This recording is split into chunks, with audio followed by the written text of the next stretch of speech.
I come from Eastern Nigeria. There's this practice where a man leaves his house to go and serve a boss. The purpose for this pilgrimage is so that he can get acquainted with the businesses that this man does. He needs to stay with him, learn the businesses, and get acquainted with the skills to run the business. As long as he stays with his boss, his welfare is taken care of. He's going to be part of the business. He's going to be like the sales boy. He's going to be also like the house boy at home. So he washes the man's car, sweeps the man's house. When he goes to the shop, he sells goods. He does many businesses for and with the man. The man takes care of him, but then all the profit he makes from his endeavor does not go to him. It goes to the man that he serves. Now, this poses sufficient insight for Paul's revelation in Philippians 1:21, where he says, "For me to live is Christ and to die is gain." You need to understand that the summary of the believer's life is encapsulated in the errand that he was sent to carry out upon the earth. Every believer must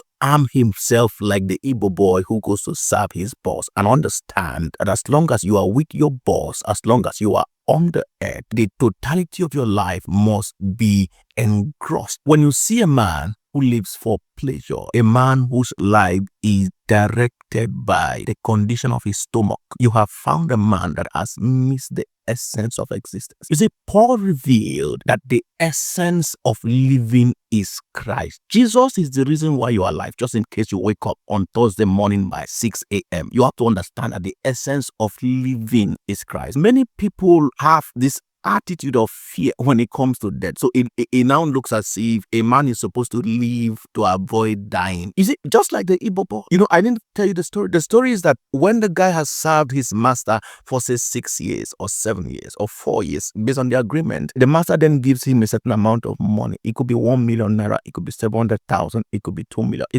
As long as there was an agreement to that. When he has finished his years of service, the man pays him this money. Then he can now go and start a business of his own. It is after he has left his master that every business he does will now bring profit to him. As long as he is with his master, every business he does, the profit goes to his master. Paul says that as long as I'm alive, the profit is for Jesus. My own profit starts when I die. That means that the believer's life begins at death, because it is when you die that, like Paul says, a crown of glory will be meted to you. You begin to receive the compensations and the certifications for the work you did for Jesus on earth. So in actual sense, to die is gain for the believer. This understanding will cure you from the fear of death. This understanding will make you understand that just in case you wake up on Sunday evening and Jesus sends you to Maiduguri, Jesus sends you to Afghanistan, you will understand that there's no need living the life if I cannot be in the locale and the circumference